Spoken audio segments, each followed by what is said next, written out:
السلام علیکم ناظرین، پاکستان کے وزیر خارجہ اور ڈی جی آئی ایس آئی نے افغانستان کا دورہ کیا ہے اور یہ ایک روزہ دورہ کابل تک محدود رہا تھا، جہاں پہ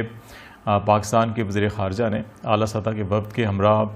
افغانستان کے جو ہم منصب ہیں ان کے وزیر خارجہ ان سے ملاقات کی، اور اس کے علاوہ جو اس وقت افغانستان کے اندر امارات اسلامیہ کی حکومت ہے ان کے جو سربراہ ہیں وزیر اعظم، ان سے انہوں نے ملاقات کی ہے۔ اس ملاقات میں کیا معاملات طے ہوئے ہیں اور کن امور کے اوپر پاکستان اور افغانستان کے درمیان دو طرفہ تعاون اور دہشت گردی کے خاتمے کے حوالے سے کن چیزوں کے اوپر اتفاق رائے ہوا ہے اور کیا میکینزم طے ہوا ہے، اس کے اوپر ہم بات چیت کریں گے۔ اور دوسرا، 2 ماہ گزر چکے ہیں، کابل میں حکومت جو ہے وہ طالبان کی قائم ہوئی ہے، لیکن ابھی تک عالمی سطح کے اوپر کسی ایک ملک نے بھی طالبان کی حکومت کو باضابطہ طور کے اوپر تسلیم نہیں کیا۔ اس کی کیا وجوہات ہیں اور کون سے ایسے امور ہیں جو رکاوٹ ہیں ابھی تک انٹرنیشنلی،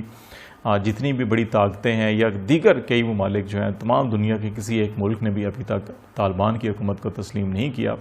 90 کی دہائی میں جب طالبان کی حکومت قائم ہوئی تھی تو اس وقت پاکستان نے، سعودی عرب نے، متحدہ عرب امارات نے فوری طور کے اوپر طالبان کی حکومت کو تسلیم کیا تھا۔ ابھی بھی جو طالبان کا پولیٹیکل آفس ہے وہ دوحہ میں قائم ہے، اور دوحہ میں ہی امریکہ اور برطانیہ نے اپنے جو سفارت خانے ہیں کابل سے منتقل کیے ہیں، جہاں پہ ناظم الامور سطح کے اوپر ان کے افسر جو ہیں وہ پہ سفارتکار موجود ہیں، جو افغانستان کے امور سے متعلق وہاں پہ بیٹھ کے پالیسی طے کرتے ہیں اور فیصلے کیے جاتے ہیں۔ لیکن ابھی تک کسی ایک ملک نے طالبان کو تسلیم کیوں نہیں کیا، اس کے اوپر ہم بات چیت کریں گے۔ اگرچہ 2 ماہ ہوئے ہیں کابل میں طالبان کی حکومت قائم ہے، اور اس دوران ان 2 مہینوں میں قطر کے وزیر خارجہ نے بھی کابل کا دورہ کیا۔ اس کے علاوہ ابھی پاکستان کے وزیر خارجہ اور D G I S I Kabul کا دورہ آج کر چکے ہیں۔ اس سے پہلے آئی ایس آئی کے سربراہ نے بھی کابل کا دورہ کیا تھا۔ ازبکستان کے وزیر خارجہ بھی کابل کا دورہ کر چکے ہیں۔ افغانستان کی جو اس وقت حکومت ہے ان کا ایک اعلیٰ سطح کا وفد جو ہے وہ ماسکو کا دورہ کر چکا ہے، جہاں پہ وزیر خارجہ جو روس کے ہیں اور اعلیٰ حکام جو ہیں ان سے ملاقاتیں ہو چکی ہیں۔ امریکہ کا اعلیٰ سطح کا وفد جو ہے وہ بھی کابل کا دورہ کر چکا ہے، لیکن ابھی تک باضابطہ طور کے اوپر تسلیم کیوں نہیں کیا گیا۔ تو یہ 2 امور ہیں جن کے اوپر بات چیت کریں گے۔ پہلی بات تو یہ کہ ابھی تک افغانستان میں جو طالبان کی حکومت ہے یا امارات اسلامی حکومت ہے اس کو کیوں تسلیم نہیں کیا جا رہا، تو اس کے اندر 3 بڑے فیکٹرز ہیں جو انٹرنیشنل سطح کے اوپر آپ ڈیمانڈ کہہ لیں یا کنڈیشنز کہہ لیں یا پالیسی میئرز کہہ لیں کہ جو طالبان کی حکومت نے لینے ہیں۔ یہ 3 اقدامات جب وہ لے لیتے ہیں تو اس کے بعد پھر انٹرنیشنل کمیونٹی یا بین الاقوامی ممالک جو ہیں وہ طالبان حکومت کو تسلیم کرنے کے لیے تیار ہوں گے۔ یہ 3 امور کیا ہیں؟ سب سے پہلا مسئلہ جو ہے وہ یہ ہے کہ تمام دنیا یہ کہتی ہے، اور جب دوحہ میں مذاکرات بھی ہو رہے تھے اور امریکہ اور طالبان کے درمیان اور جو یہاں سے اتحادی افواج کی انخلاء کا جو ایگریمنٹ ہوا تھا اس کے اندر بھی جو چیزیں طے ہوئی تھیں وہ یہی تھیں کہ افغانستان میں ایک عبوری سیٹ اپ قائم ہوگا جس میں تمام سیاسی جو گروپ ہیں ان کی نمائندگی ہوگی، اور پھر اس کے بعد افغانستان کے اندر ایک سیاسی اور آئینی جو مستقبل کا لائحہ عمل ہوگا وہ طے کر کے پھر ایک وسیع البنیاد حکومت بھی بنے گی۔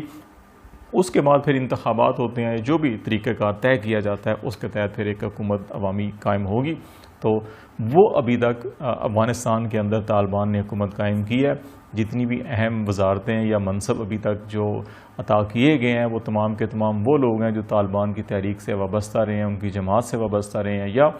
ان کے ہم خیال لوگ ہیں، انہی کو انہوں نے اکاموڈیٹ کیا ہے۔ ابھی تک جو دیگر سیاسی گروپ ہیں ان کو نمائندگی نہیں ملی۔ یہی وجہ ہے کہ ابھی تک طالبان کی حکومت کو عالمی سطح پہ تسلیم نہیں کیا جا رہا۔ ان کے علاوہ جو دوسرے دو بڑے اہم ایشوز ہیں جو انٹرنیشنل کنڈیشنز کہہ لیں، ایک تو خواتین کے حقوق اور انسانی حقوق کی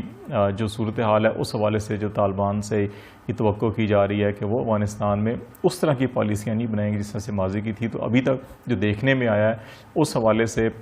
کافی تبدیلی ہے طالبان کے اندر۔ جو 90 کے دہائی کے طالبان تھے اور ابھی جو ہیں ان میں بڑی نمایاں تبدیلی نظر آ رہی ہے۔ اور پھر تیسرا جو اہم معاملہ ہے وہ انسداد دہشت گردی کے حوالے سے جو طالبان کی بڑی واضح حکمت عملی اور پالیسی ہے وہ عالمی برادری یہ تقاضا کرتی ہے افغانستان کی قیادت سے کہ افغانستان کی سرزمین پہ کسی دہشت گرد تنظیم یا گروہ کو پناہ نہیں دی جائے گی اور افغان سرزمین کسی کے خلاف استعمال نہیں ہونے دی جائے گی۔ اس حوالے سے بھی افغانستان کی قیادت نے بارہا یہ یقین دہانیاں کرائی ہیں اور یہ کہا ہے کہ وہ افغانستان کی سرزمین پہ کسی دہشت گرد تنظیم کو پناہ نہیں دیں گے اور ان کے خلاف کارروائی کی جائے گی۔ اور اب جو پاکستان کا جو ISI کے چیف کا دورہ ہوا تھا کابل کا، اور ابھی وزیر خارجہ اور ISI چیف اور اس میں PIA کے چیئرمین، اس میں دفاعی حکام، سیکیورٹی حکام اور اس کے ساتھ ساتھ جو تجارت کے حوالے سے اور جو بارڈر میکنزم کے حوالے سے جو حکام ہے، تمام کے تمام بڑا وسیع یہ وفد تھا جس نے افغانستان کا دورہ کیا۔ اور اس کے اندر جو 3-4 بڑے اہم ایشو ڈسکس ہوئے اور جن کے اوپر جو ہے کہ اتفاق رائے کیا گیا، ان میں ایک معاملہ یہ دہشت گردی کا بھی تھا، انسدادی دہشت گردی کا، جس پہ پاکستان کی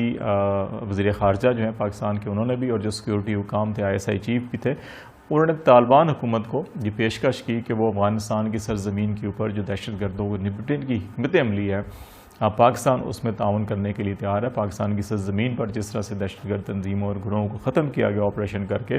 اسی طرز کے اوپر کسی قسم کی بھی انٹیلیجنس شیئرنگ یا تکنیکی معاونت یا کوئی بھی معاونت افغانستان کی حکومت کو درکار ہوگی تو پاکستان دینے کے لیے تیار ہوگا۔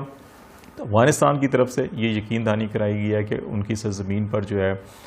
وہ کسی طور کے اوپر بھی پاکستان کے خلاف استعمال نہیں ہونے دی جائے گی۔ داعش اور بالخصوص جو TTP کے وہاں پہ دہشت گرد چھپے ہوئے ہیں، اس حوالے سے بھی طالبان کی حکومت نے اس بات کی یقین دہانی کرائی ہے کہ طالبان خود بھی ایسے گروہوں کے خلاف کارروائی کریں گے اور ان کو مجبور کیا جائے کہ وہ سرنڈر کریں، اور اس سلسلے میں جو بھی پاکستان سے مدد حاصل کی جا سکتی ہوگی ضروری وہ بھی حاصل کی جائے گی۔ ایک تو یہ معاملہ طے ہوا۔ دوسرا معاملہ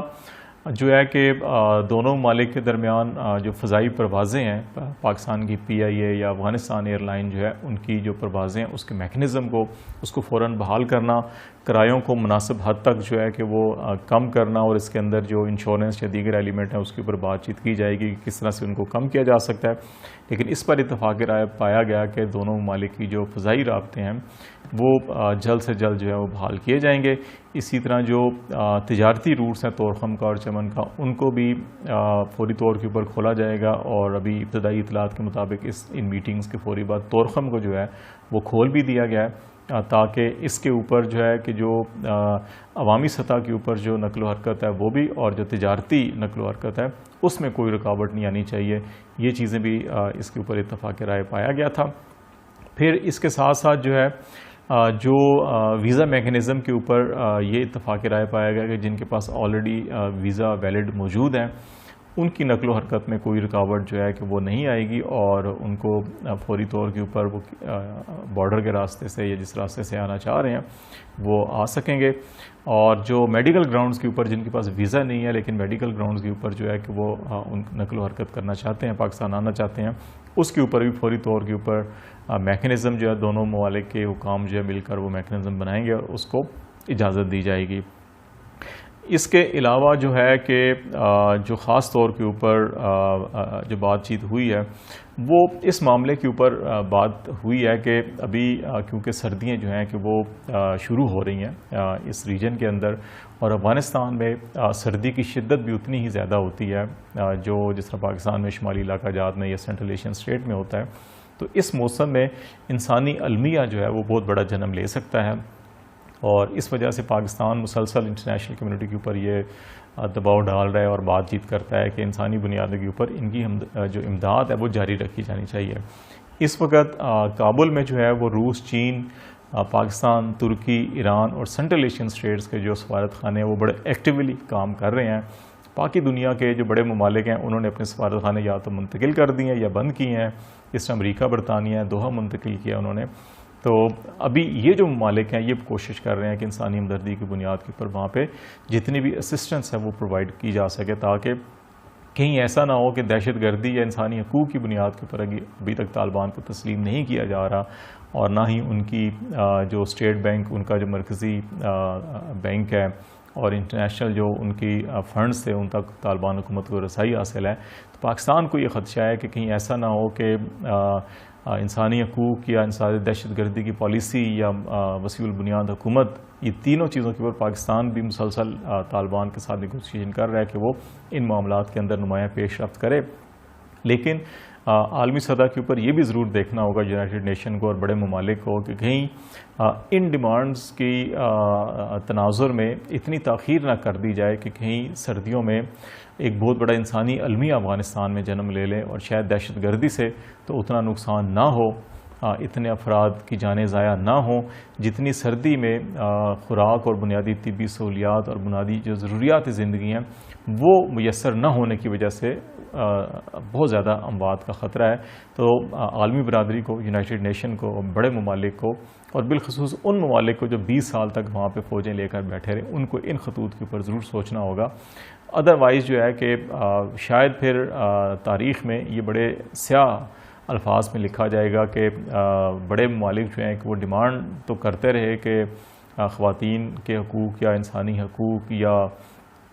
پالیسیز یا وسیع البنیاد سیاسی حکومت کے قیام کے حوالے سے، لیکن جو افغانستان کے عوام کی بنیادی مسئلہ تھا کہ ان کی جان و مال اور زندگی کا تحفظ، وہ موسم کی شدت کی وجہ سے جو ہے کہ اس کو تحفظ نہ فراہم ہو سکا اور ایک بڑا انسانی المیہ جنم لے لیا. تو اس حوالے سے عالمی برادری کو ضرور سوچنا ہوگا اور اپنی حکمت عملی میں، اپنی پالیسیز میں کچھ نہ کچھ نمایاں تبدیلی لانی ہوں گی.